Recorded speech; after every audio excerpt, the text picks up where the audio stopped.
अस्सलाम वालेकुम नाज़रीन, आप लोग देख रहे हैं प्रोग्राम फुटबॉल पल्स। मैं हूं आप लोगों का मेज़बान सईद जाफ़र। जिस तरह के हर हफ्ते हम आपके लिए लेके आते हैं कि ऐसा फुटबॉल शो जिसमें हम यूरोप की टॉप 5 लीग्स को डिस्कस करते हैं, एनालिसिस करते हैं और कोशिश करते हैं कंप्रहेंसिवली जो कुछ भी यूरोपियन फुटबॉल में हो रहा है उसको हम डिस्कस करें। अनफॉर्चुनेटली कुछ इवेंट्स की चेन ऐसी बनी कि मैं गुज़श्ता कुछ हफ्तों में शो नहीं कर सका, लेकिन आई थिंक जो एक फ़ुटबॉल का एक फेस्टिव पीरियड था लीग के हवाले से वो हमें पता है किस तरह एंड हुआ। चेल्सी ने सिटी को एक बहुत ही बड़े मैच में हराया और वहाँ से उन्होंने अपना चैम्पियंस लीग की ट्रॉफ़ी ली, जहाँ पे सिटी को अपना पहला ट्रॉफ़ी जो है वहाँ पे लेनी चाहिए थी लेकिन सिटी नहीं ले सकी। खैर वहाँ पे हमने देखा कि किस तरह लीग फुटबॉल एंड हुई और हम जो है उसके ऊपर अब ज़्यादा डिस्कशन नहीं करेंगे because we have such a big tournament happening this year. जो पिछले साल होना था यूरो 2020 कोविड की वजह से पोस्टपोन हुआ, इस साल हो रहा है, हम उसको डिस्कस करेंगे। और अगेन आई थिंक जो एक फेस्टिव पीरियड है इंटरनेशनल फुटबॉल का उस जैसी कोई भी चीज़ नहीं है। Whether it's world cup, it's euro और कोपा अमेरिका हम देखते हैं, अफ्रीकन कप हो बेशक, इसकी एक अपनी फील होती है when you play for your own nation और if you are supporting your own nation, या फिर दुनिया के किसी भी मुल्क से आप बैठ के अपने फेवरेट प्लेयर्स को देख रहे होते हैं या किसी भी दूसरी टीम के लिए सपोर्ट कर रहे होते हैं। It's a very different feeling. और इस दफ़ा टूर्नामेंट जो है यूरो का काफ़ी डिफरेंट है। हम देख रहे हैं कि मैचेस जो है वो मुख्तलिफ शहरों में हो रहे हैं, हम उनको भी डिस्कस भी करेंगे। तो all over the Europe, Russia से लेके अज़रबैजान से लेके इंग्लैंड तक, डेनमार्क तक जो है वो मैचेस फैले हुए हैं और काफ़ी ही इंटरेस्टिंग स्टार्ट था इस टूर्नामेंट का। बहुत सारे यहाँ पे कुछ अनफॉर्चुनेट इवेंट्स भी हुए और बहुत सारी चीज़ें जो है वो ऊपर नीचे भी रही इस टूर्नामेंट के अंदर। हम देखते हैं कि किस तरह स्पेक्टेटर्स को इजाज़त दी गई कि वो आएँ स्टेडियम में मैच देखें। कहीं पर हमने देखा कि 68,000 लोगों को अलाउ किया गया, कहीं पर हम देख रहे हैं कि 20,000 लोगों को अलाउ किया जा रहा है। तो it's a very good step to have the fan backs and I think इस तरह अगर चलता रहा लीग जब स्टार्ट होगी and I think even by the end of the year I think जो है हम लीग के अंदर भी देखेंगे लोग जो है वापस आ जाएंगे। हम डिस्कस करेंगे यूरो के मैचेस को। सबसे पहले यहाँ पे अब तारुफ करूँगा अपने मेहमानों का। स्टूडियोज़ में हमें ज्वाइन करें सीनियर एनालिस्ट हैं फुटबॉल पल्स की टीम के अली मेहदी। अली मेहदी, अस्सलाम वालेकुम and it's great to have you back on the show. वालेकुम सलाम, it's good to have you, great to have you back. आप काफ़ी अरसे से गायब हो गए थे तो वापस आ गए। और हमें स्काइप के थ्रू ज्वाइन करें अगेन हमारे सीनियर एनालिस्ट हैं Wahab and I think Wahab is the one who is very happy because Chelsea जीती और Wahab has nothing to lose now। अस्सलाम वालेकुम वहाब, कैसे हैं आप? वालेकुम सलाम, बिल्कुल ठीक ठाक। I'm very happy with the win of the Champions League. Obviously, I'm sorry for your team. नहीं इट्स फाइन। बहुत बहुत मुबारक हो आपको, आपने यहाँ पे बहुत अच्छा जो है एक और बड़ा ही कम्प्रिहेंसिव यहाँ पे चेल्सी ने मैच जीता। ऐसा नहीं था कि सिटी या चेल्सी के मैच में कोई लक फैक्टर था चेल्सी के लिए। Chelsea dominated the game and they came up with a very good plan and they executed well and Pep ने जो है वहाँ पे अपना प्लॉट जो है लूज़ किया। खैर कमिंग बैक टू यूरोज़ हम देखते हैं कि किस तरह स्टार्ट हुआ 11 जून को और पहला मैच ही इटली ने जो है वो टर्की को हराया। हाई होप्स थी बड़ी टर्की के साथ हमें कि जी डार्क हॉर्सेस होंगे ये वो आगे पीछे, लेकिन हमें देखते हैं कि अपने दोनों मैचेस बुरी तरीके से टर्की हारी। तो अली टर्की का इटली के साथ मैच हुआ, उसके बाद हम देखते हैं वेल्स ने स्विट्ज़रलैंड के साथ ड्रॉ किया। डेनमार्क और फिनलैंड का मैच था, आई थिंक ये वही मैच था कि जहाँ पे हम देखते हैं कि क्रिस्टियन एरिक्सन को एक बहुत ही शॉकिंग किस्म का हार्ट अटैक आया and I think this is something जो हम बाद में शायद बैठ के इसको तफसीली तौर पर डिस्कस करें। लेकिन फुटबॉल की दुनिया में ऐसी चीज़ें बहुत रेयरली होती हैं on the pitch on the very big stage, लेकिन it was very shocking to see the outcome of what happened and इसको प्रिवेंट करने के लिए the authorities need to make sure कि यहाँ पे players are being rested properly. It's not that you just can use players for your own sake and just throw them out in the bus or the plane कि जी आप यहाँ से यहाँ चले जाएं खेलने के लिए, यहाँ से यहाँ चले जाएं। They need some proper rest between the games। खैर अली उसके बाद बेल्जियम ने रशिया को पहला मैच हराया सेंट पीटर्सबर्ग में जाके। हमने देखा 3 गोल यहाँ पे लुकाकू जो थे वो उन्होंने बड़ा एक अच्छी परफॉर्मेंस दी। फिर हम देखते हैं इंग्लैंड क्रोएशिया का लंदन में मैच हुआ वेम्बले पे, बड़ा ही डल गेम था। इंग्लैंड ने बस 12 मैच जीता स्टर्लिंग के गोल की वजह से। Austria North Macedonia, this is the game जहाँ पे वो जो रेसिस्ट रिमार्क्स वाली बात आई थी और उसके बाद फिर नीदरलैंड ने यूक्रेन को हराया अपने होम एम्स्टरडैम के ऊपर। तो अगर इन पहले मैचेस को हम देखें जो अभी हो चुके हैं, तकरीबन इन मैचेस को गुजरे हुए मेरा ख्याल है 1 हफ्ता हो चुका है, यूरो को स्टार्ट हुए 1 हफ्ता हो चुका है, कैसे जनरली पुट अप करेंगे आप ख़ास तौर पे इटली की परफॉर्मेंस को? यहाँ पे देखें अगर पहले तीन मैचेस की आप बात करें, पहले 3 ग्रुप्स के ABCD की आप बात करें तो अगर I think stand out performance जो है वो इटली है, क्योंकि इटली अपना ओपनिंग मैच खेल रही थी, रोम में खेल रही थी, उनके सारे ग्रुप गेम्स इटली में मतलब रोम में हो रहे हैं और उन्होंने बहुत अच्छी शुरुआत की थी। फर्स्ट मैच उन्होंने 3-0 टर्की को बहुत प्रेशर किया था, बहुत अच्छा डिफेंसिव परफॉर्मेंस दी थी और बहुत अटैकिंग डिस्प्ले दिया था। तो it is a fabulous performance by Italy और बहुत अच्छी स्टार्ट मिली थी। ये वही टीम है जो 2018 में वर्ल्ड कप के लिए बहुत सालों बाद नहीं क्वालिफाई कर सकी थी, तो उनके लिए बहुत अच्छा स्टार्ट था। उसके अलावा अगर देखा जाए तो ऑब्वियसली वेल्स ने भी एक अच्छी शुरुआत की थी, स्विट्ज़रलैंड के साथ ड्रॉ की थी, लेकिन एक और जो स्टैंड आउट परफॉर्मेंस था वो बेल्जियम का था। बेल्जियम ने बहुत अच्छी परफॉर्मेंस दी थी रशिया के खिलाफ। रशिया अपने होम में खेल रही थी। हमें याद है जब वर्ल्ड कप खेला था तो रशिया ने एक्चुअली स्पेन को निकाला था। तो आई मीन बेल्जियम ने बहुत अच्छा किया। इधर रोमेलू लुकाकू मैनचेस्टर यूनाइटेड का फॉर्मर प्लेयर, इंटर मिलान के प्लेयर ने बहुत अच्छा परफॉर्मेंस, 2 गोल्स किए थे। और फिर इसके अलावा जो है आपने अभी तो बात कर ली है क्रिस्टियन एरिक्सन की, तो मैं उसकी बात नहीं करूँगा। फिर हम इंग्लैंड की बात करेंगे। इंग्लैंड ने एक्चुअली अपना पहला मैच जो था क्रोएशिया वर्ल्ड कप फाइनलिस्ट 2018 के खिलाफ खेला था और काफ़ी डल गेम था, लेकिन इंग्लैंड को वही बात है, उनको एक मौका मिला था तो उन्होंने गोल कर लिया था। तो ओवरऑल अगर ये और फिर साथ में हॉलैंड ने भी बहुत अच्छा एक 3-2 विक्ट्री हराया था यूक्रेन को। ऑस्ट्रिया की जिस तरह बात की थी, जैसे रेसिज्म में मार्क्स आई थी, बहुत अच्छी शुरुआत थी। तो अगर पहले 3 दिन देखा जाए तो I think stand out performances definitely Italy थी और बेल्जियम थी, जो बहुत रिजाउंडिंग विक्ट्रीज की थी। एग्जैक्टली अगेन हम देखते हैं कि यहाँ पे बहुत सारी ऐसी टीम्स हैं यूरोप के अंदर जिनके पास टॉप क्वालिटी प्लेयर्स हैं। This is something which is very evident.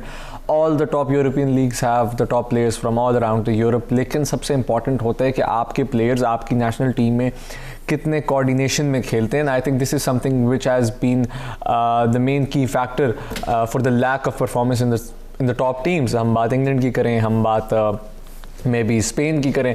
वहाँ आपसे स्टार्ट अभी करूँगा मैं इटली।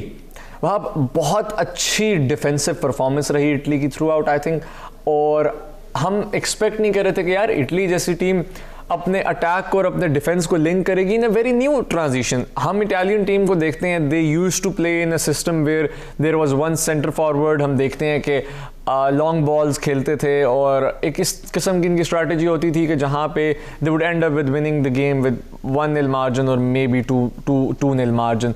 अब हम देखते हैं कि it's a very different sort of Italian team के जिसके विंग्स के ऊपर भी बहुत ज़्यादा पेस है, और हम देखते हैं कि सेंटर के अंदर भी जो है इनकी पोजीशनिंग कितनी अच्छी है। लोकेटेली को हम देख रहे हैं वो किस तरह परफॉर्म कर रहे हैं, और बैक पे हम देख रहे हैं कि डोनारुमा जैसे कीपर और उसके बाद बोनुची जैसे आपके पास जो है वो डिफेंडर। एक एक एक एक एक खास फील आ रही है इस वक्त टर्की की इटली की टीम के साथ, and I think Mancini deserves the credit for having set up such a great team right now for Turkey, sorry Italy. बिल्कुल, Mancini is a great coach. हमने उसका टाइम पीरियड देखा है city के साथ भी कि किस तरीके से उन्होंने पहली लीग सिटी को जितवाई थी और जिस तरीके की उन्होंने टीम उस टाइम पे बनाई थी। Is a very good coach. Back to Italy, अगर हम इटली की अगर हिस्ट्री देखें और सीरिया की हिस्ट्री देखें तो आप जब इटली या सीरिया की बात करते हैं, आप बात करते हैं स्ट्रॉन्ग डिफेंस की, कि एक बड़ा इतना हार्ड टू ब्रेक डिफेंस। हमेशा से हमारे जहन में यही आता रहा है, पहली चीज़ आती रही है कि यार ऐसी टीम जिसका डिफेंस ब्रेक करने में आपको बहुत ज़्यादा मुश्किलात का सामना हो। कभी भी हमने मिडफील्ड की या हमने अटैक की इटली के बाद उस तरीके से नहीं की कि यार उनका अटैक अच्छा है, उनका ये अच्छा है, लेकिन डिफेंस उनका हमेशा मेन पॉइंट रहा है। लेकिन अब जो टीम इटली ने बनाई है, इस टाइम पे उनका डिफेंस, उनकी मिडफील्ड, उनका अटैक, इसके अंदर एक आप बहुत ज़्यादा कोऑर्डिनेशन आपको नज़र आएगी। गेम बहुत तेज़ खेलते हैं इटली वाले, पासिंग इनकी बहुत तेज़ है, मिडफील्ड इनकी बहुत कमांडिंग और बहुत डोमिनेट रहती है थ्रू आउट द गेम्स। जिस तरह हमने पिछली 3-4 गेम्स में देखा कि midfield is a big factor that connects the defense with the attack। जिस तरीके से हमने लोकाटेली को देखा, Barella is such a brilliant player, और जॉर्जिनियो तो एक हम कह सकते हैं कि मैंचीनी ने ट्रांसफॉर्म किया है एक इटली की टीम को being a better defensive team to being a better midfield and an attacking team. So the credit goes to Mancini of course. और जिस तरीके से पिछले अगर आप यूरो के अलावा इनके 15-20 मैचेस देखें, उनके अंदर जो इनकी परफॉर्मेंस रही है थ्रू आउट द टाइम बहुत ज़्यादा कंसिस्टेंट रहे, गोल स्कोर करते रहे, कंसीड बहुत कम करते रहे, और एक बड़ा कंट्रोलिंग और बड़ा अच्छा फुटबॉल खेलते हैं, जो बाकी बड़ी टीम्स जिस तरह में स्पेन आप कह सकते हैं या इंग्लैंड कह सकते हैं या इस तरह की जो बड़ी टीम है जो लैक कर रही है इस टाइम पे, कि अब फ्लूइडिटी कि उनके पासिंग में और उनके अटैक में वो फ्लूइड इतने नहीं हैं जितना इटली इस टाइम पे है। तो for me it's I don't think so. Italy is a dark horse. I think they can win this Euro if they play like that. Exactly. Again, we can't really tell which team is going to win right now because it's too early in the tournament. But I think obviously a good start is what you need in the tournament. और हम देखते हैं कि पिछले कुछ अरसे में अगर हम वर्ल्ड कप की बात करें, अगर हम यूरोस की बात करें, जर्मनी ने कैसे सफ़र किया, स्पेन ने कैसे सफ़र किया, वो हमेशा सफ़र करते रहे जी अपने ग्रुप स्टेज के अंदर। तो ग्रुप स्टेज के अंदर जो है इन टीमों का सफ़र करना और वहाँ से जो है ज़ाहिर बात है आपका टेम्पो का टूटना, ये बहुत एक चीज़ है जो आपको इफेक्ट करती है। और अगर हम दूसरी तरफ देखें तो ऐसी टीमें भी हैं, क्रोएशिया जैसी, जिन्होंने ग्रुप स्टेज में अच्छा परफॉर्म किया तो वहाँ से वो फिर आगे जाती हैं, जिस तरह हमने देखा वर्ल्ड कप में 2018 में रशिया में उन्होंने क्या किया था। खैर यहाँ पे लेंगे एक शॉर्ट सी ब्रेक से वापस आएंगे, बेल्जियम को भी इंडिविजुअली डिस्कस करेंगे और फिर हम मूव ऑन करेंगे कुछ और टीम्स की तरफ इन द यूरो। तो स्टे विद अस।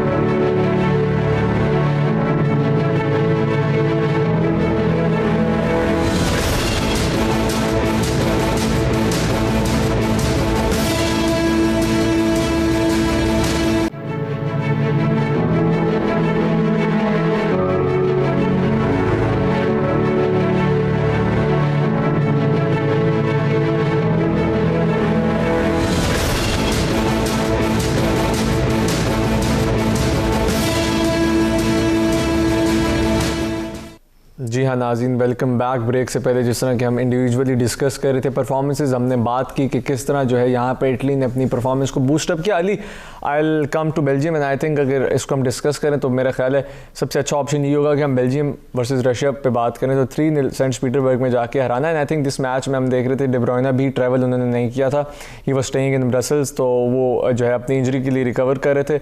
लेकिन डिस्पाइट दैट आई थिंक एक जो हम देखते थे कि यार आल्डरवेल्ड और वर्टॉगन की जब सेंटर बैक पार्टनरशिप होती थी तो डिफेंसिवली बहुत स्ट्रांग होते थे, लेकिन उसके बाद भी हम देख रहे हैं कि जेसन डेनायर के साथ जो है किस तरह की पार्टनरशिप पीछे बन रही है वहाँ पे वर्टॉगन की। और उसके अलावा अगर हम देखें मिडफील्ड भी बहुत स्ट्रांग है इस टीम की, और अटैकिंग तो हम देख रहे हैं कि लुकाकू जो है वो किस तरह होल्ड अप कर रहे हैं। I think he just turn into a new player जब से वो यूनाइटेड छोड़ के गए हैं मिलान, और फिर ये सारा जो सिनेरियो चल रहा है I think he has been brilliant. और अगर ऐसे ही चलता रहा तो I think they have a really good chance to just come forward and maybe just have a chance at this cup. देखो this is the best opportunity. देखो अगर हम देखें पिछले 5-6 साल से तो हम किस चीज़ पे बात कर रहे हैं कि जो बेल्जियम है इनकी गोल्डन जनरेशन है, इनकी बेस्ट चांस है कोई ट्रॉफ़ी जीतने की, इंटरनेशनल ट्रॉफ़ी की। 2014 में भी चांस था, 2018 में ऑब्वियसली वो हार गए थे semifinal against eventual champions France, और इस दफ़ा भी वही ट्रेंड के साथ कंटिन्यू करें। देखिए बेल्जियम की सबसे बड़ी बात क्या है कि उनके पास सुपरस्टार से भरे हुए।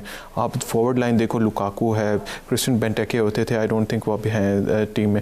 मिडफील्ड उनकी इतनी स्ट्रॉन्ग है, कीपर भी उनका कोर्टवा है, ज़बरदस्त है, डिफेंस भी है, और सबसे बड़ी बात है वो एक्चुअली बहुत अच्छा खेलते हैं together, they actually play extremely well. Lukaku के साथ मिडफील्ड बहुत अच्छे कंबाइन करते हैं, उनके पास जिस तरह डे ब्रुयने है वो नहीं खेल रहा है, एडन हैज़ार्ड भी एक इंजरी नर्स कर रहा है, उसका भाई ने बहुत अच्छा खेला है थॉर्गन हैज़ार्ड, और यूरी टिल्समैन भी बहुत अच्छा है जो खेलता है। और आई थिंक सरप्राइजिंगली यानी करास्को लीग्स में शायद इतना अच्छा नहीं खेलता, बट नहीं करास्को बहुत अच्छा खेलता है, वो अपने बम्पी पैच था, he went to China and then he came बिल्कुल, लेकिन एथलेटिको मैड्रिड के लिए उसने बहुत अच्छा हेल्प किया उनको, और बेल्जियम के लिए इस प्लेइंग, एंड बेल्जियम के लिए तो बेल्जियम देखो अनडाउटेडली उनके बहुत अच्छी अपॉर्चुनिटी है। बेल्जियम जो है वो उनकी केमिस्ट्री बहुत अच्छी है अमंगस्ट अटैक एंड डिफेंस, और मेरा जहाँ तक ख्याल है कि ऐसे इसी तरह मैच खेलते गए। पहले मैच तो वो 3-2 जीते थे, सेकंड मैच भी 3-0 जीती थी, सेकंड मैच भी वो 2-0 जीते थे। तो I mean they haven't conceded a single goal as yet, और अगर इसी तरह करते गए तो वो ईजी अपने ग्रुप तो वो टॉप कर लेंगे, लेकिन आगे जाके देखना होगा कि देखो सबसे बड़ी बात यह बेल्जियम की है कि वो मेंटल ब्लॉक होती है जब वो बड़े मैचेस में आ जाते हैं। जब वो बड़ी टीम के खिलाफ खेल जाती है, क्वार्टर फाइनल्स हो या सेमीफाइनल्स, वो आके थोड़ा सा चोक कर लेते हैं, वो एक्चुअली मैच हार जाते हैं। तो इस दफ़ा उनको करना चाहिए कि एक तो ये स्मूथ सेलिंग के साथ ये ग्रुप स्टेज क्या पार करें, फिर उसके बाद जब बड़े मैचेस में आएंगे तो उनको कोशिश करनी है कि बड़ी टीमों के खिलाफ वो फाइट फायर विद फायर करें। आई थिंक यहाँ पे अली स्टार परफॉर्मर की बहुत ज़रूरी बात है, और मैं इस पर आपकी तरफ वापस आऊँगा जब हम बेल्जियम का अगला मैच भी डिस्कस करेंगे इसी लूप के अंदर। De Bruyne came off the bench and he prove to be the guy for Belgium, and I think आज भी बात करें 18 के वर्ल्ड कप की तो डे ब्रुयना ने जो I still remember the way he shot past Alisson in that match quarter finals में ब्राज़ील के ख़िलाफ़, इट वाज अमेजिंग। तो उस मैच में स्टार परफॉर्मर डे ब्रुयना ही थे आई थिंक। और अगर हम ये सारी चीज़ें देखें तो आई थिंक अगर बेल्जियम के लिए कोई एक प्लेयर उनका स्टैंड आउट होता है, whether it's Lukaku, whether it's De Bruyne, तो फिर मेरा ख्याल है वाकई नॉकआउट स्टेजेस के अंदर भी जो ऑलरेडी एक डेवलप टीम है वो आगे और अच्छे तरीके से जाएगी। और बिल्कुल इस दफ़ा कोशिश करनी चाहिए कि जब नॉकआउट राउंड्स में आएंगे तो उनके जो स्टार प्लेयर्स हैं एक्चुअली उनको स्टैंड आउट करनी चाहिए। प्रॉब्लम ये होती है कि जब बड़े मैचेस आते हैं वो स्टैंड आउट नहीं कर पाते, जिसकी वजह से वो इवेंचुअली नॉकआउट हो जाते हैं। तो ये बहुत अच्छा अपॉर्चुनिटी, बहुत अच्छा मौका है उनके लिए। और जैसे आगे जाएंगे तो आई थिंक कि ये as a tournament goes on ये काफ़ी ग्रो करते जाएंगे। एग्जैक्टली वहाब, आप इस बारे में क्या कहना चाहेंगे? Belgium as a team, the way they started the tournament, जिस तरह अली ने कहा, defensively they have been very clean slate, और attacking wise और midfield के हवाले से we are looking at a very balanced team with very good set of players and they are just delivering consistently so far. Of course, मैं बिल्कुल अली की बात से इत्तेफाक करूँगा काफ़ी हद तक। हमने देखा कि 2018 में यंग जनरेशन की नए प्लेयर्स आए थे इकट्ठे, लॉर्ड्स ऑफ टैलेंट उस तरीके से परफॉर्म नहीं कर सके। हमने देखा फिर 2018 के वर्ल्ड में जिस तरीके से बेल्जियम ने परफॉर्म किया, इस तरीके से खेले। अनफॉर्चुनेटली फ्रांस की काफ़ी अच्छा खेल रहे थे। France definitely the team, they were very solid at the back. और जिस तरीके से उस मैच में एम्बाप्पे और खेलते थे, definite of course Varane is the main performer of match who stop the shot from Hazard and didn't let the front three to play.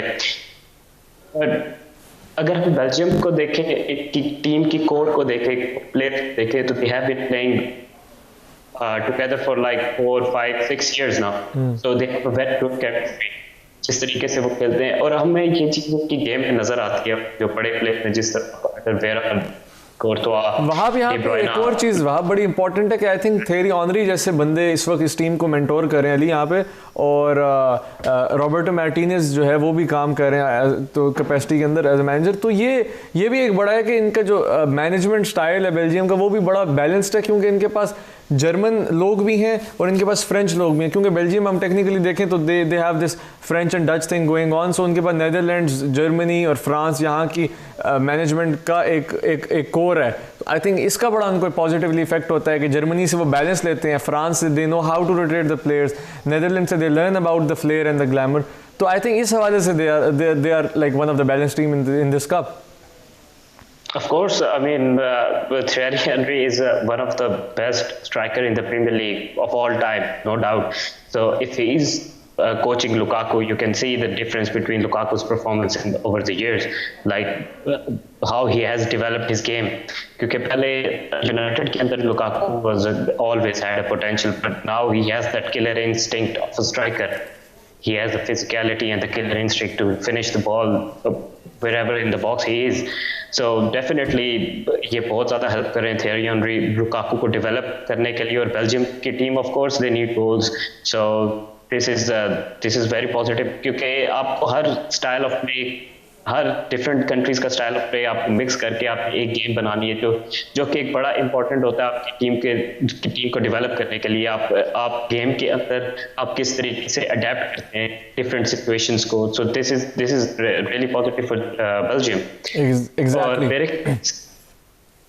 मेरे ख्याल से अगर बेल्जियम अगर डे ब्रुयना, हैजार्ड और Lukaku, these are the 3 main players, of course Courtois also, ये 4 ऐसे player हैं कि बेल्जियम को आगे जाके 4 प्लेयर्स की बहुत जरूरत पड़ेगी नॉकआउट स्टेजेस में। और यहीं पे आई think this will be the time जहां पे इनमें से एक का स्टैंड आउट होना भी can turn around any knockout game. Look back at Brazil versus Belgium quarterfinals 2018 World Cup and we knew what happened. खैर we'll move on। 14 तारीख को जो मैचेस हैं उनको हम शॉर्टली डिस्कस करेंगे। Scotland played against Czech Republic and I think Czech ने यहाँ पे मैच 2-0 जीता। We know कि the teams from Great Britain are very much sloppy when it comes to big stage, although Wales और Ireland और ये teams तो बिल्कुल ही उस लेवल पे आती नहीं है। इंग्लैंड से we expect much more than what they deliver। खैर उस पर हम बात करेंगे, लेकिन इसके बाद पोर्चुगल वर्सेस जो है पोलैंड वर्सेस स्लोवाकिया का हमने मैच देखा जो स्लोवाकिया ने जीता। और आई थिंक स्लोवाकिया की टीम भी, जिस तरह वहाँ बात कर रहे थे, बहुत बड़े बड़े स्टार परफॉर्मर नहीं है हैमशेक वगैरह के अलावा हम अगर देखें उनकी टीम में, लेकिन अगेन इनकी प्लेयर्स जितने भी हैं they usually play in German league या फिर पोलिश लीग में खेल रहे होते हैं, और ये सेम सेट ऑफ प्लेयर्स हैं जो आलमोस्ट तकरीबन मेरा ख्याल है 18 के वर्ल्ड कप से अभी तक खेल रहे हैं साथ, तो इनके अंदर एक केमिस्ट्री बहुत अच्छी डेवलप है। और आई थिंक ये सेंट्रल यूरोपियन टीम्स में ये बात अच्छी है कि ये इनके पास रोटेशन नहीं है प्लेयर्स की इतनी ज़्यादा, और वो एक नाम बन जाता है अगर प्लेयर का 15 कैप 20 कैप वाला जो प्लेयर है, they just play him once and all, और वो फिर वहाँ से वो जो है परफॉर्म करते हैं। इसके बाद Spain Sweden, Ali, now this is the game we want to talk about. Spain Sweden Sevilla में मैच हुआ, it was a hot day and 67% possession for Spain, yet they couldn't score. It's old Spain, honestly. I mean, there is not much which we can like bring up to defend what they did. इतना ज़रूर कह सकते हैं कि Louis एनरिकी की जो team selection थी, that was very biased. We know कि रियल मैड्रिड से आपने एक प्लेयर उठाया, वो भी आप हम सबको पता है कि वो प्लेयर कौन है, और मतलब नेचो मोन्रेल को आप जो लेके आए, तो फिर मोन्रेल कह रहा हूँ, नेचो फर्नांडिस को, तो जनरली बहुत बड़े बड़े प्लेयर्स को आप घर पे जो है छोड़ के आए हैं। आप कैसे देखेंगे इस परफॉर्मेंस को यहाँ पे स्पेनिश साइड की तरफ से? Although we know Sweden is a good team, they came up, they held their nerve and they were क्या कहते हैं performing well, but a team with the quality जितनी स्पेन के पास है और जितना बड़ा है, देखें बात सिर्फ it's not only about having the star players in your team, it's about that how much of a big system you have. We talk about England, we talk about Germany, we talk about France and Spain, these 4 countries, and we know कि इनका behind the scene कितना बड़ा setup है, starting from the scouting till the very end of the league.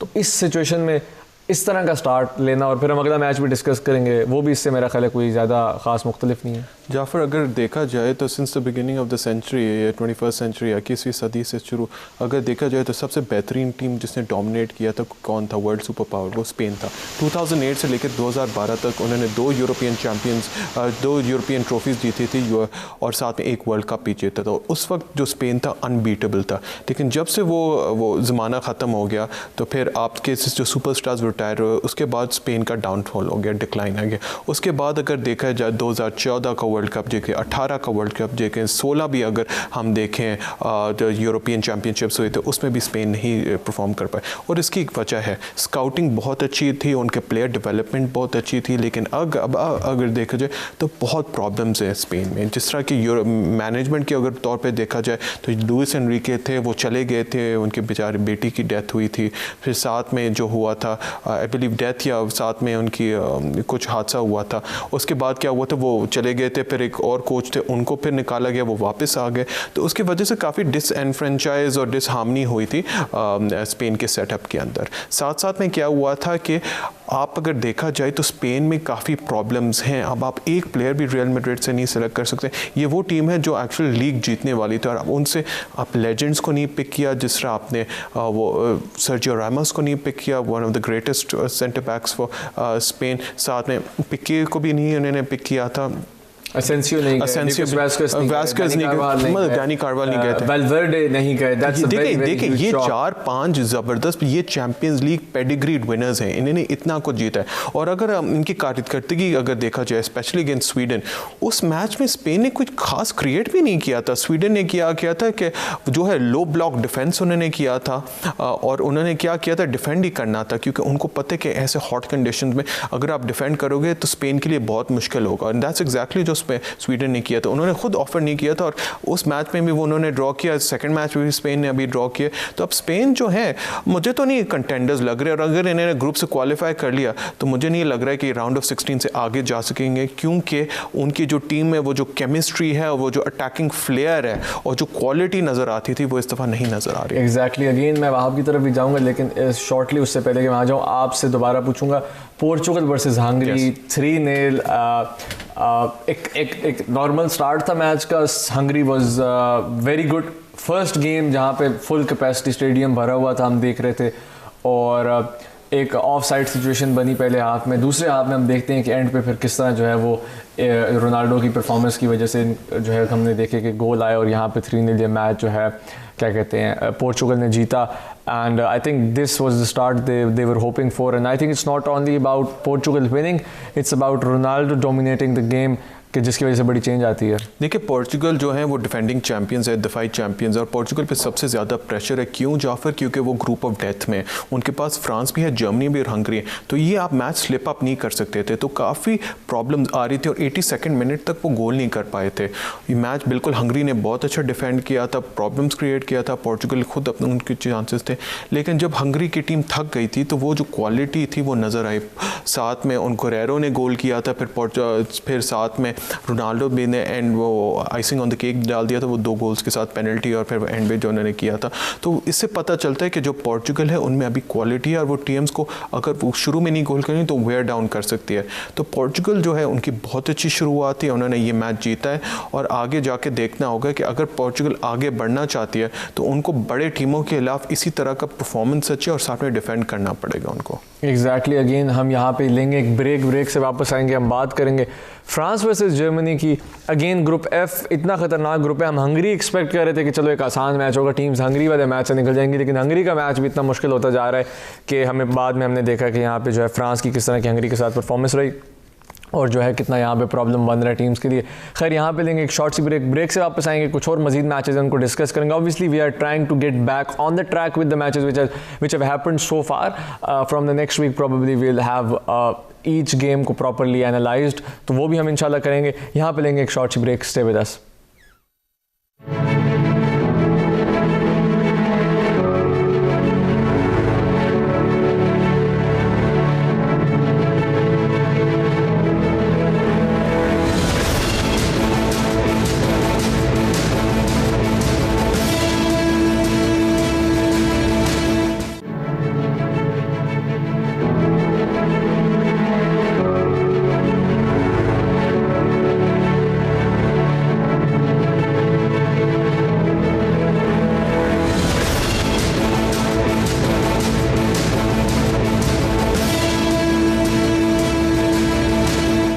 जी हाँ नाज़रीन, welcome back. हम जिस तरह पहले बात कर रहे थे यहाँ पे ग्रुप एफ की गेम्स की, now will move on. Finland ने रशिया को मैच हराया था, सॉरी रशिया ने फिनलैंड को मैच हराया था 1-0 and I think Russia they needed a win honestly, they were playing at home और हमें पता है घर पे वो किस तरह खेलते हैं।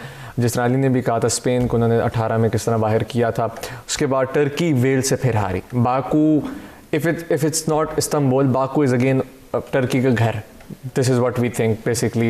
Turkey and Azerbaijan are close और हम देखते हैं कि क्राउड भी सारा टर्की का था। इतना ज़्यादा हम एक्सपेक्ट कर रहे थे, बड़े बड़े स्टार प्लेयर हैं टर्की की टीम में, सोयंचू हो गए, चलनागलू हो गए, चंगेज़ंदर हो गए। हम एक्सपेक्ट करते कि कोई परफॉर्मेंस तो आएगी, लेकिन टर्की अपना दूसरा मैच भी वेल से हार गई 2-0 और उसके बाद जो है फिर इटली ने स्विट्ज़रलैंड को 3-0 हराया। Switzerland is a very good team, believe me, इतनी छोटी टीम नहीं है कि जिसको आप इतने आराम से 3-0 हरा सकते हैं जाके। तो they have some really good players, लेकिन वो एक जो ब्लॉक होता है वो इटली ने तोड़ा और with in 3 to 4 minutes Italy ने 2 गोल स्कोर किए थे। और हम देखते हैं बहुत ही जो है इंडिविजुअल ब्रिलियंस वाले यहाँ पे गोल थे, लोकेटेली का गोल भी बहुत अच्छा था। तो ये 3-0 जो है यहाँ पे ये मैच जो है स्विट्ज़रलैंड को हराया इटली ने। इसके बाद यूक्रेन ने मैसेडोनिया को हराया, nothing very special honestly to talk about these 2 teams. Denmark को 2-1 जो है बेल्जियम ने हराया है। Very very very good performance by Kevin De Bruyne. हम देखते हैं कि he came off the bench after the half time and then the way he played it was amazing। और यहाँ पे जो है लुकाकू के गोल और लुकाकू की ब्रिलियंस भी देखने को हमें मिली। ऑल्दो डेनमार्क की टीम बहुत डल थी और बहुत अफसरदा थी, ज़ाहिरी बात है उनकी टीम के ऊपर एक मेंटल इस वक्त जो है ब्लॉक है जो उनके टीममेट क्रिश्चियन एरिक्सन के साथ हुआ। Although we are really hopeful कि things will change in football in terms of players safety to play, लेकिन ये है कि he is good, he is sound and he has been discharge from the hospital. So we are hoping कि जो है यहाँ पे क्रिश्चियन एरिक्सन जल्द से जल्द वापस आए पिच के ऊपर।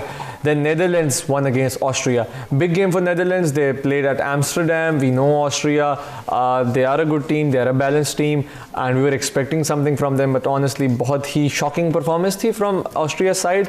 और यहाँ पे जो है ये मैच नेदरलैंड्स ने जीता।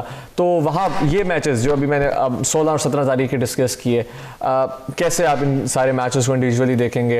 रशिया ने हराया फिनलैंड को, वेल्स ने टर्की को हराया, इटली ने मैच जीता अपना, उसके बाद डेनमार्क ने बेल्जियम से मैच जीता और नेदरलैंड्स ने अपना ऑस्ट्रिया से मैच जीता।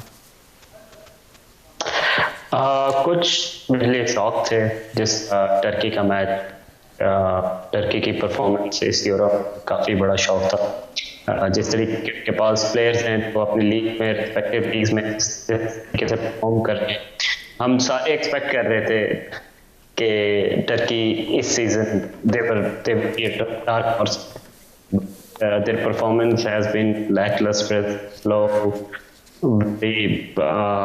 जिसे हम कह सकते हैं बहुत ज़्यादा मिस्टेक्स करना और तरीके से उस लेवल पे नहीं खेल सकते जो लेवल इस टाइम पे यूरो फुटबॉल में है।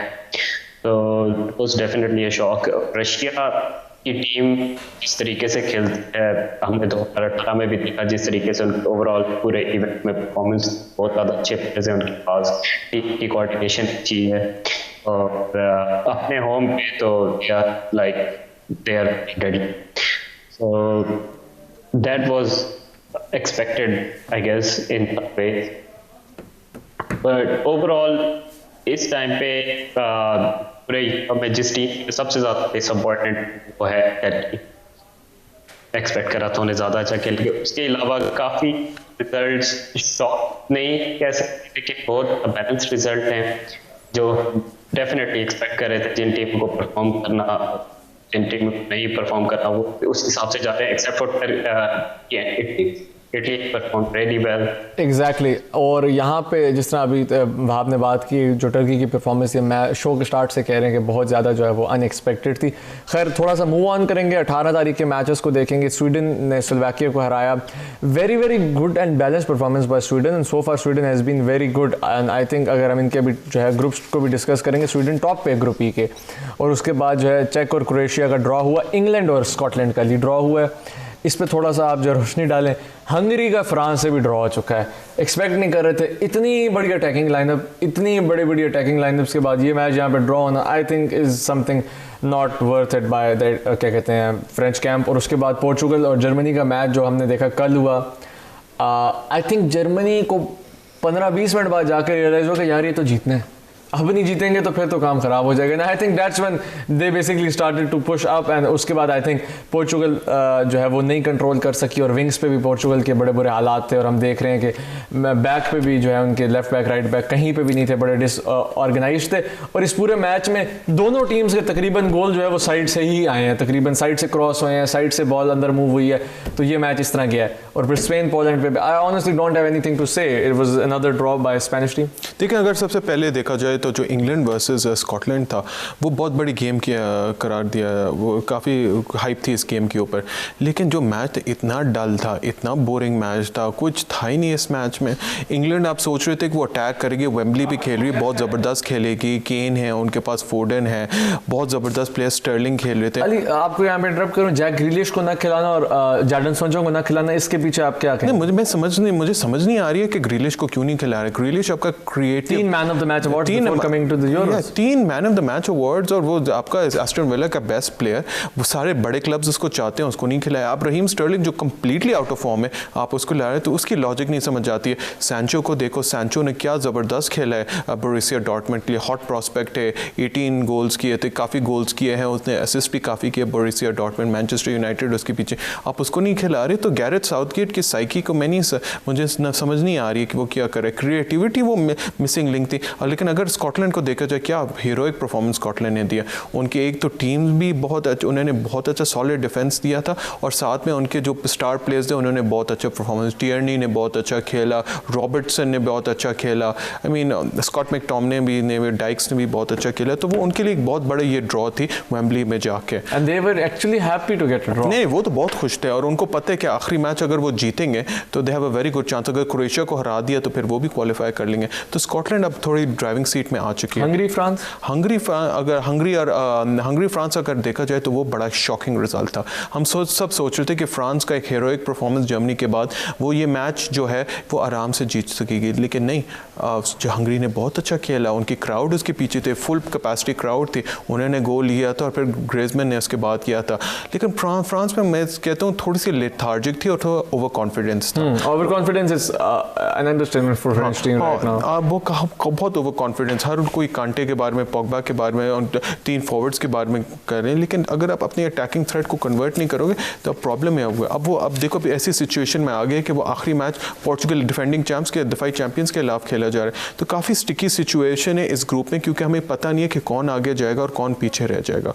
और अगर आखिरी मैच के बारे में बात करें, जैसे के बारे में, और फिर अगर पोर्चुगल जर्मनी की अगर बात करें, तो कल जो मैच है जिस तरह आपने अभी सम अप किया था, विंग्स से काफ़ी अटैक्स हुई थी, विंग्स से सारे गोल्स, मैच जिसमें इतने एरर्स की वजह से गोल्स हुए थे। पोर्चुगल ने अच्छी शुरुआत काउंटर अटैकिंग, लेकिन उसके बाद कुछ ओन गोल्स हुए थे, फिर जर्मनी ने भी क्रॉसेस किए थे साइड से, तो काफ़ी मिस किया। और फिर साथ में आप बात कर रहे थे कि पोर्चुगल थी वो उनके फुल बैक्स काफ़ी मिसिंग कर रहे थे, कैंसेलो नहीं था उस मैच में, वो उसको भी काफ़ी मिस कर रहे हैं। आपके जो विंग्स इतने वीक थे कि जर्मनी ने फुली एक्सपोज कर लिया, तो 4-2 जाके जीत गया, तब उनके चांसेस अब काफ़ी बन चुके। और अगर आखिरी मैच देखा जाए स्पेन और पोलैंड, तो वो भी बोरिंग सा मैच था, क्योंकि आप खुद सोच रहे थे कि स्पेन शायद अच्छा परफॉर्म करेगी, लेकिन फिर भी उन्होंने 1-1 किया, मुराटा और साथ में लेवेंडोव्स्की। एग्जैक्टली, तो I think this is a sum up shortly. Group A, Italy is leading all the way, Wales again on the second, and I think these two have the best chance to just qualify. Belgium and Russia are on top. Group B की अगर हम बात करें, Finland के भी 3 points हैं। Russia और Finland में देखते हैं क्या कंपटीशन चलता है। Denmark honestly no chance this time around. Group C, Netherlands is top, Ukraine और ऑस्ट्रिया जो 3-3 पॉइंट्स लेके सेकंड पे। ग्रुप डी में चेक इज ऑन टॉप, इंग्लैंड के साथ शेयर कर रहे हैं 4 पॉइंट्स, और क्रोएशिया के पास इस वक्त 1 पॉइंट है। Group F, the most interesting group, France top करिए 4 पॉइंट्स के साथ, जर्मनी 3, पोर्चुगल 3 और हंगरी 1।